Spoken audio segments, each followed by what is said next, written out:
Well, hi. Today is Thursday, November 7th, 2024, and it's time for another morning coffee. I'm Todd Studer. I want to say thank you to the gentleman over at the Masonic Lodge. Earlier yesterday, I was there, had an opportunity to take a tour, and also sat down and we did an interview and talked a little bit about the history of the Masons, not only as an organization as a whole, but also the history right here in Council Bluffs. And we'll be bringing you that interview tomorrow on Morning Coffee. Also, I wanted to take an opportunity to tell you about a few of the podcasts that are being produced locally right here in Council Bluffs. And one of them, you're familiar with Travis Waldstein, Air Serv Heating and Air Conditioning and Waldstein Plumbing. He's been on the show once or twice, and always a great time when we see him. But he also has a podcast. It's called Circle of Trades, and Travis talks with different folks in the trades. Sometimes they are in masonry. Other times might be carpenters. I know that he's had a lot of folks on and in other industries as well. And the idea behind that podcast is to encourage young people to consider the trades as they get out of high school, just to consider it as an option. And you can see that on YouTube, and you can also find it on Spotify and other platforms. The video version is on YouTube, and then just audio versions on multiple platforms. Also, another podcast, it's called Hunting Home. That's with Blake Hunter. Blake Hunter is with Berkshire Hathaway Home Services, Ambassador Real Estate, and Blake is he's been doing a podcast for a while, and it is designed to not just give updates on what's going on in the real estate market. Other times it's just to talk with entrepreneurs in the area, folks that he has a working relationship with. Sometimes he has some of his clients on to talk about their experience and what it's like to buy or sell a house. And it can really give you some insight into the entire process. Blake's really good at working with first-time buyers, so I would encourage you to get a hold of him if he's one of those that you would, if you're in that market as a first-time home buyer.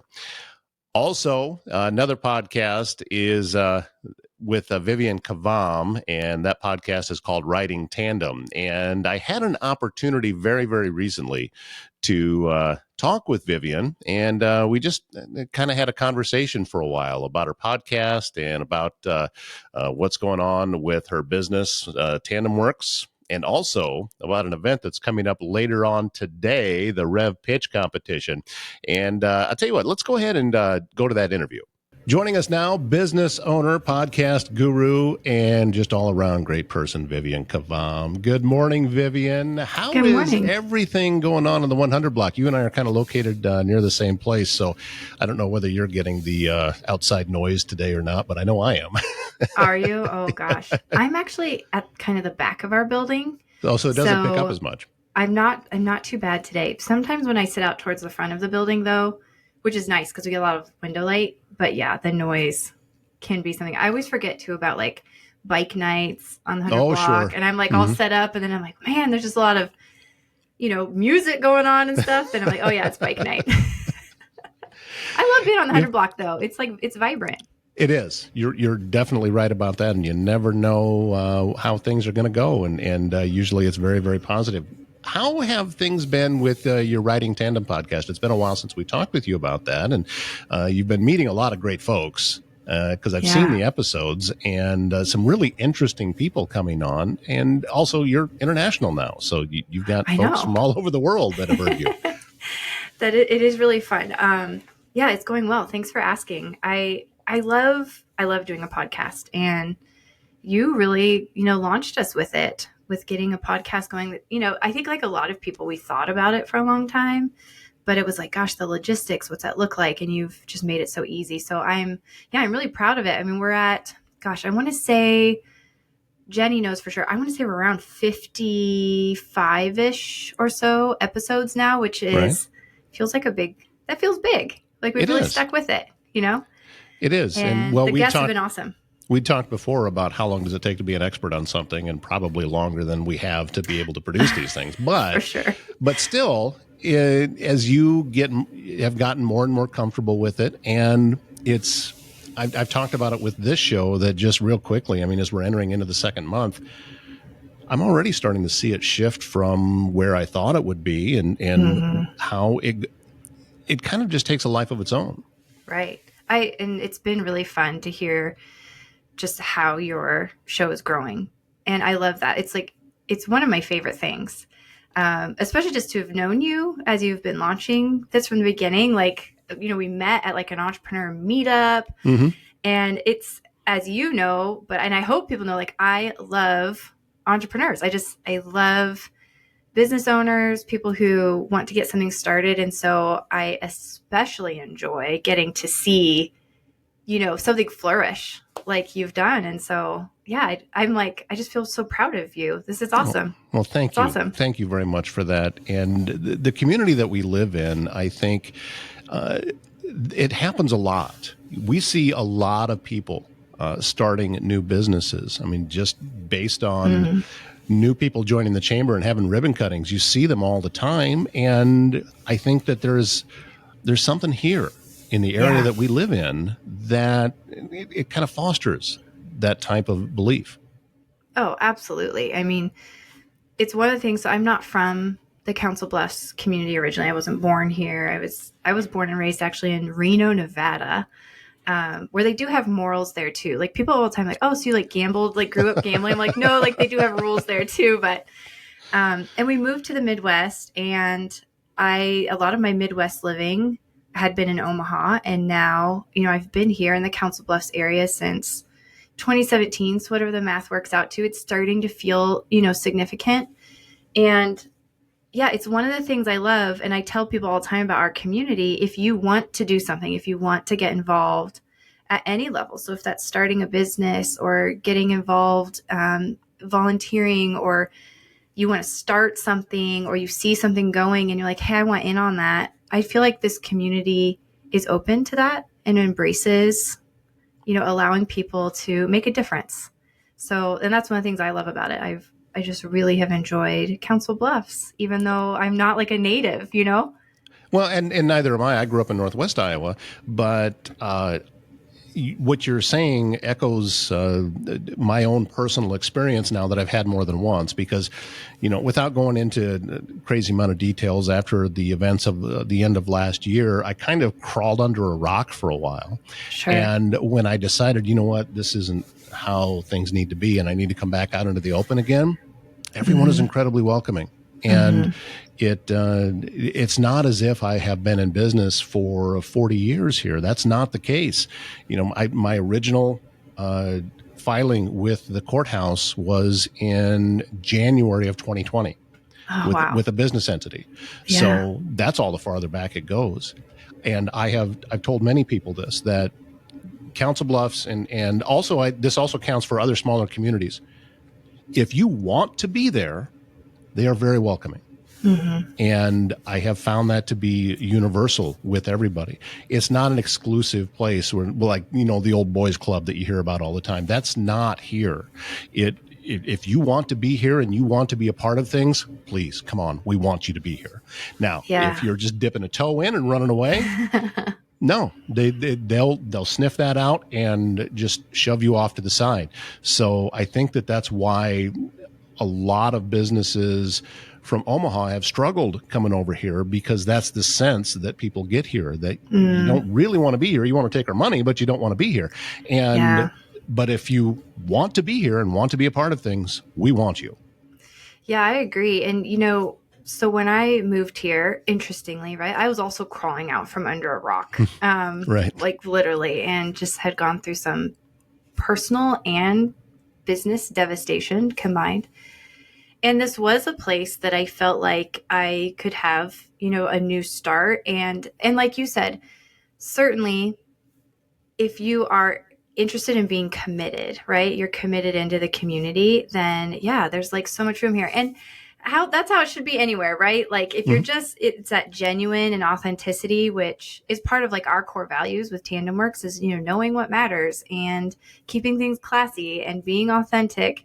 And so that staying committed piece, I think, is huge, because, the community's investing in you and you're investing in your community. And so you need that longevity there to build rapport and trust. And which is the same that I found with the podcast, actually, circling back around to that and being a number of episodes in. I mean, I think that is a piece of it, right? Is sticking with it, even when, no one's listening. It's a small group of people who are listening. It's not really about the numbers. It's about building that community over time and having that trust and that buy-in and getting to know each other. And I think people are really surprised by that. They're like, what do you mean? Like, a podcast, you're like on one side. What do you mean? And I'm like, no, we hear from people who listen to the podcast and you start to build a relationship with them. And I think it's one of the things I have found surprising and really enjoy.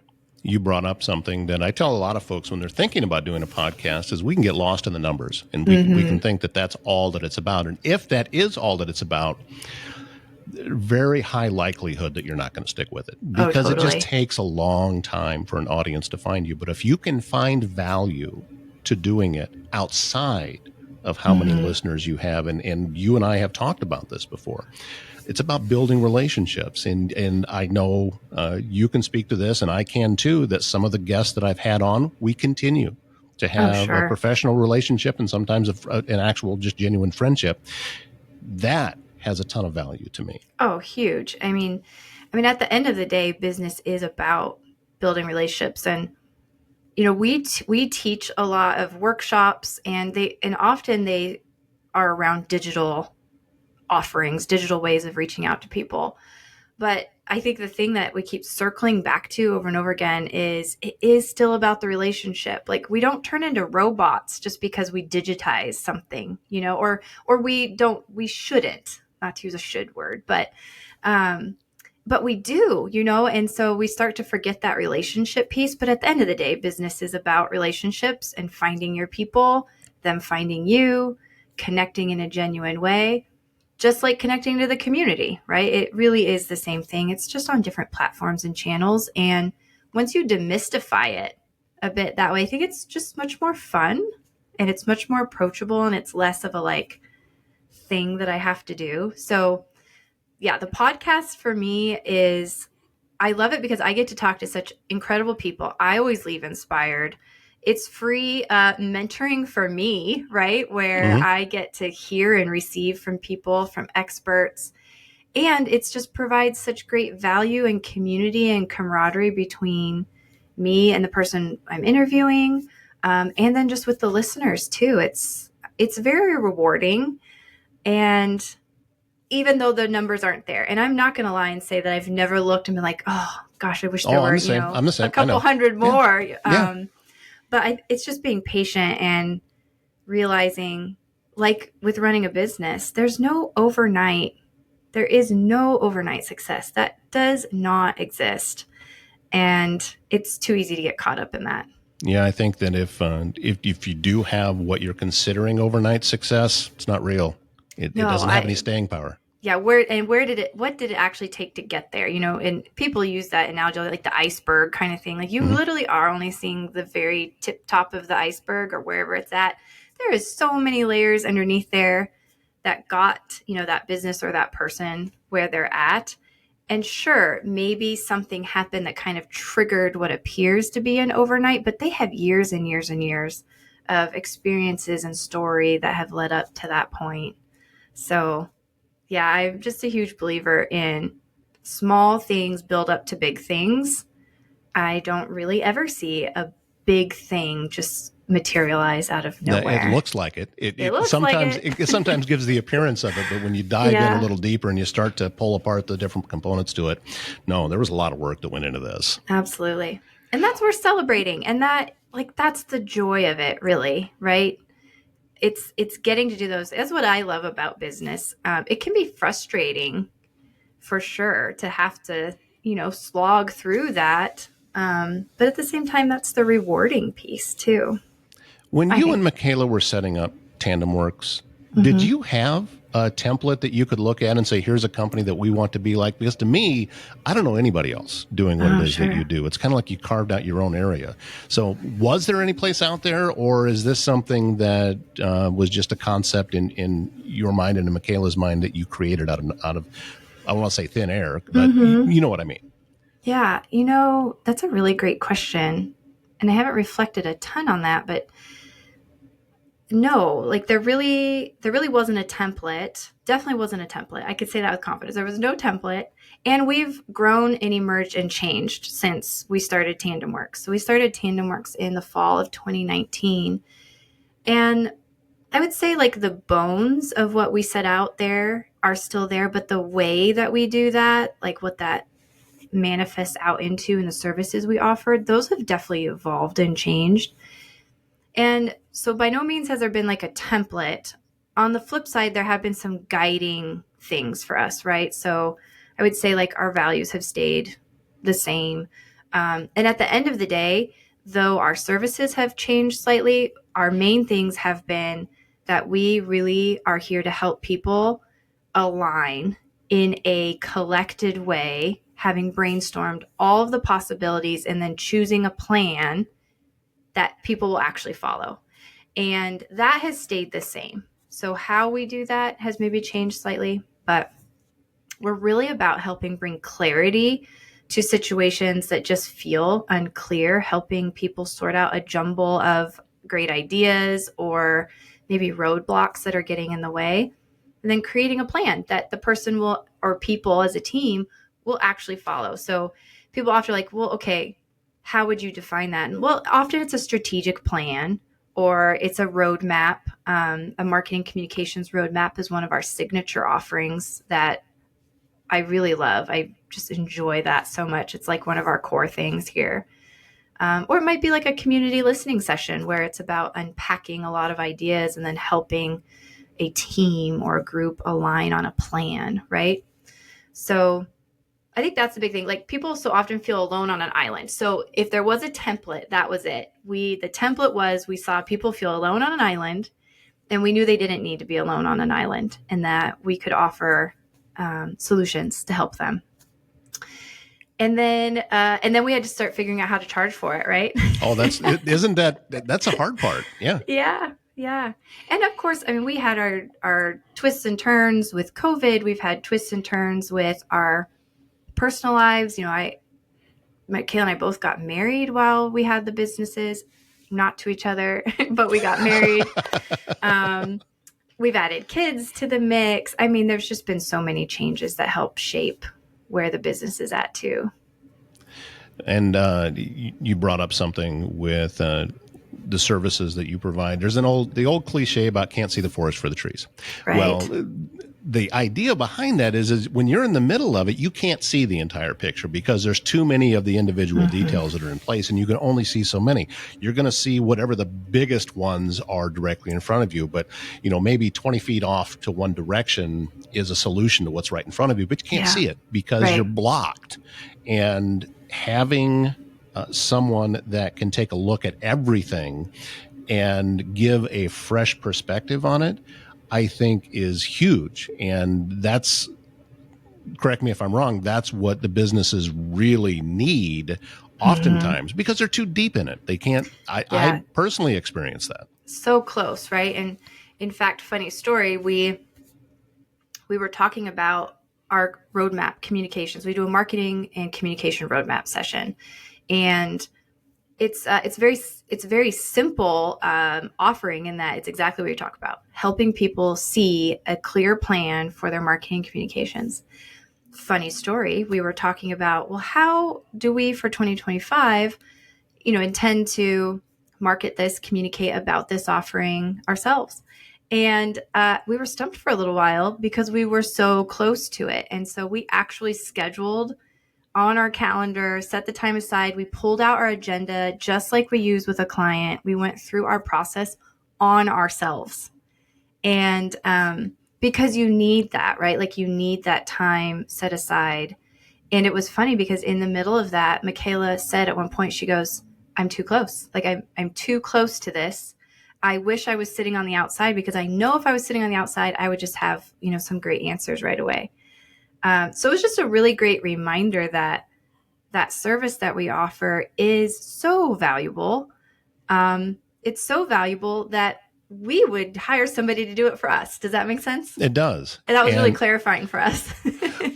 And the other thing that I really appreciate about you and Michaela is that while you both have the same goal that you're going to, you have different paths to get there. You bring different skills to the table, and that comes at it from different sides, and they just kind of mesh right when you get to the end of it. And the fact that the two of you were able to recognize that in each other before you, and maybe you've learned more about this as you went along, but to see that, hey, we've got something here, and there's a cooperative task that we can do together that can benefit both of us, and you've protected that. Because it's very easy when you're in a whether it's a professional or a personal relationship, that you can get bogged down in some of the differences and start to think, well, my way is the way that we should do this. And you haven't fallen into that trap. Yeah. And thanks for pointing that out too. It is one of the things that we are both very proud of, and I think at the same time feel very humble about. It is a gift. And the fact that we have, one, found each other, there's a little bit of that there, but two, like, we have worked really hard to protect that. It doesn't come naturally, because we do bring really diverse ideas to the table and ways of doing things. And I do think that is a piece of our magic, right? That's kind of some of our fairy dust, that we can bring those to the table. And we've had so many clients say that. So thank you for saying that. On the flip side, it's kind of like your superpowers, your kryptonite, right? At the same time, it can also be the thing that is like the biggest struggle. And so we have put some things into place to help protect that as business partners, as friends. And I mean, I've been to multiple events and seminars where they say you cannot have a friend as a business partner, that it will not work.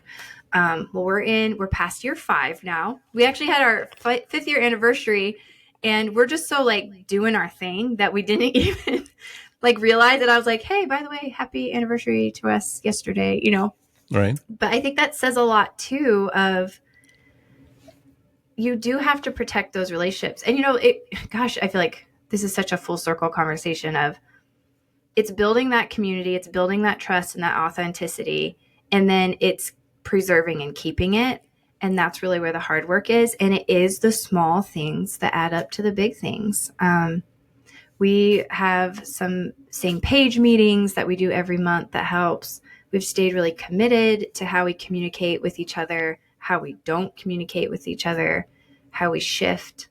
And that's something that we often bring to the table with our clients too, that I think they find surprising and a little unexpected, is that sometimes like their marketing communication roadmap includes how they are marketing and communicating within their own team and internally, because that trickles out, like how you're telling your story to each other, the stories you tell about each other, it all starts to have this effect. And that's, the culture piece, I think, is how a lot of people like to package that, is the culture.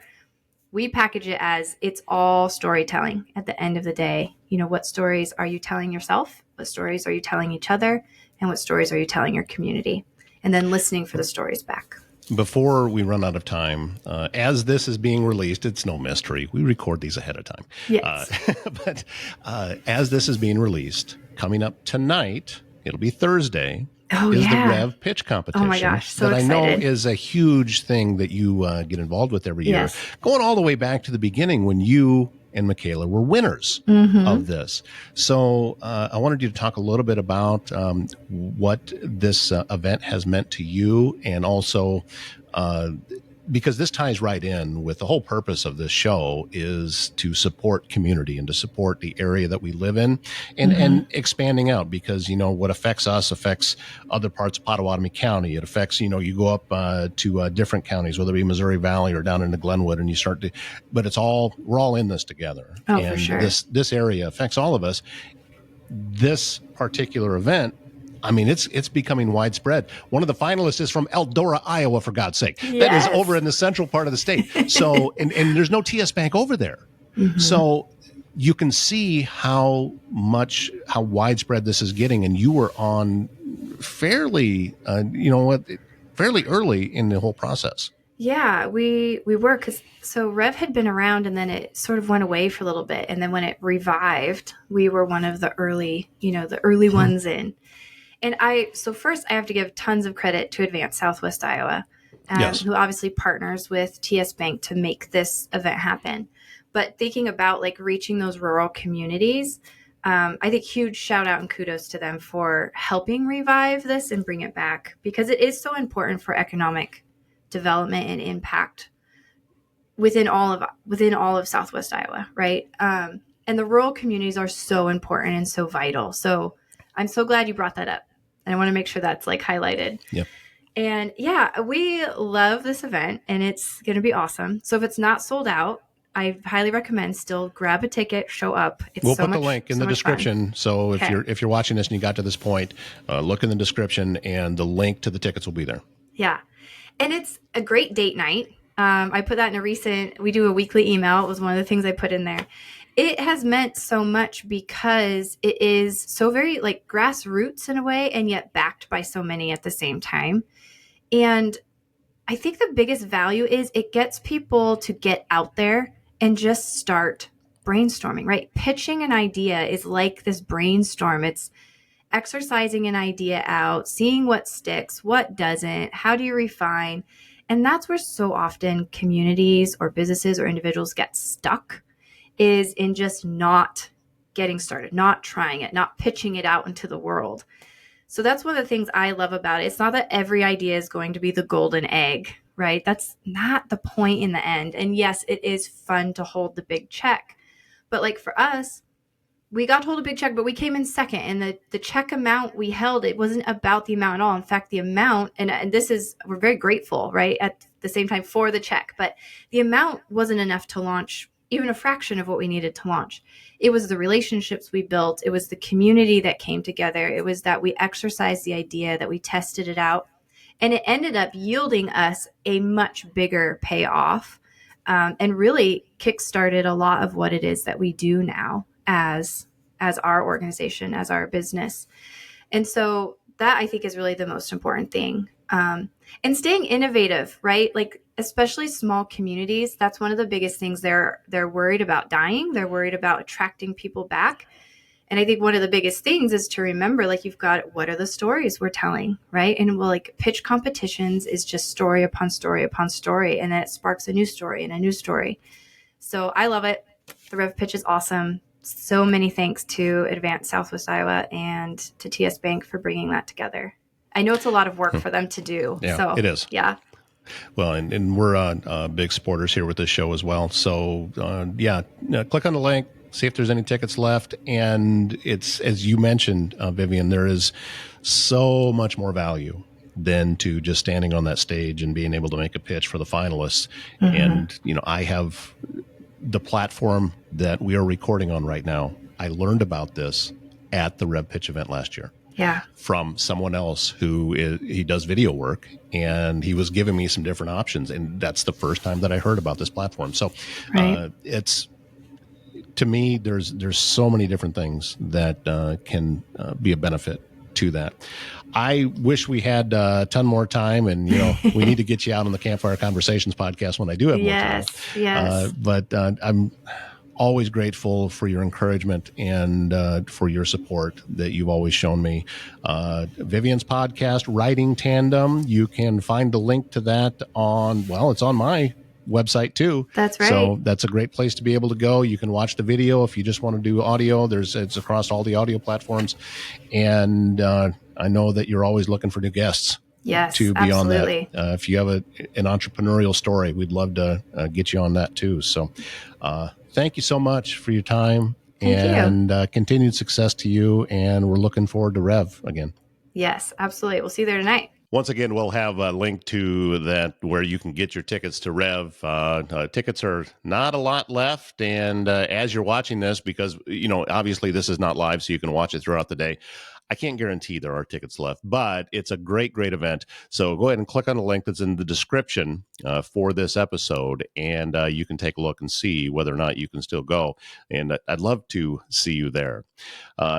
some other sponsors that help us out here with Morning Coffee include the best wrestler. That is George Ivanoff and his dad. And there's a wonderful group of folks. They've got a lot of coaches and multiple locations around. Go to thebestwrestler.com to learn more. If you have a young person interested in wrestling, maybe they're already wrestling, and they have a desire to get to the next level, this is the club you want to be a part of. So go to thebestwrestler.com to learn more. Also, Just Sue Creative, that is Sue Pitts. She is off and running and doing some great work helping area businesses to sometimes create a website or maybe just to fix their website to make it more search engine optimization friendly. I just made that part up, but SEO is a real thing. She did it with my website, and it works. I show up a lot higher on the Google searches now. So she's very, very good at her job, and also help you out with social media and a lot of different things. So go to Just Sue Creative, and you can learn all about the different products that she has as well. Don't forget, it's Thursday. That means it's $5 at the Mile Away for a burger and fries. That's a half-pound burger at the Mile Away on Old Lincoln Highway north of Council Bluffs. You do have to eat in for that deal, but why not do it? You're going to find some friendly staff, a lot of friendly folks that go up there. I love going to the Mile Away. I got that burger special last week. It's really good. Where can you get that kind of deal? $5 for a half-pound burger. Comes with fries or tots as well. And also, Foxco Fabrication. They've got that sale going on their White Elephant cups, and just $15, and you can get it engraved. And also, across the board with all of the cups and mugs that they have available, if you put in the code COFFEE10 at checkout, you get an extra 10% off of your purchase. And that's just something that Rick came up with. And he said, you know what, let's give your listeners and viewers a little extra bonus. I said, perfect. Let's get that done. Foxcofab.com is the website. Once again, tomorrow you'll be able to hear part of my conversation with the Masons. Both Fred and Patrick had a chance to talk with them yesterday. And we'll be bringing you part of that conversation tomorrow. Something exciting that's coming up later on this month. I think it's on November 22nd when Winterfest is going on. You know, they do the lighting ceremony at Bayless Park at 6 o'clock. Well, at the Masonic Lodge, which is just across the street on 6th Street, there's going to be a warming station there. You can go in, you can get hot cocoa, you can get cider, you can get cookies. They're going to have carolers in there, and it's going to be tons of fun, just an extra added experience to everything going on at Winterfest. So if you get a little chilly or the kids get a little cold, this is a place to go warm up and learn a little bit more about what the Masons are doing inside of the community and beyond. I was very, very impressed with what's going on over there. So that's coming up on November 22nd. And also, I'm going to be there doing a live webcast on Facebook. So I'm really looking forward to that. That's going to be tons of fun to be able to see hundreds of people going through there, and they're ready for a crowd. They said they got a little surprised last year by how many folks came through, but they're going to be ready this year. And so encourage you to come around and make that part of your Winterfest celebration and stop in at the Masonic Lodge and make sure you say hi when you do. That's going to wrap things up for today. Don't forget, click on that link to get your Rev Pitch competition tickets for tonight and actually get started later on this afternoon. So go ahead and come on out and join us, and I'll be roaming around there too. Would love to be able to hear from you. Have a great Thursday. I'm Todd Studer. We'll see you again tomorrow morning.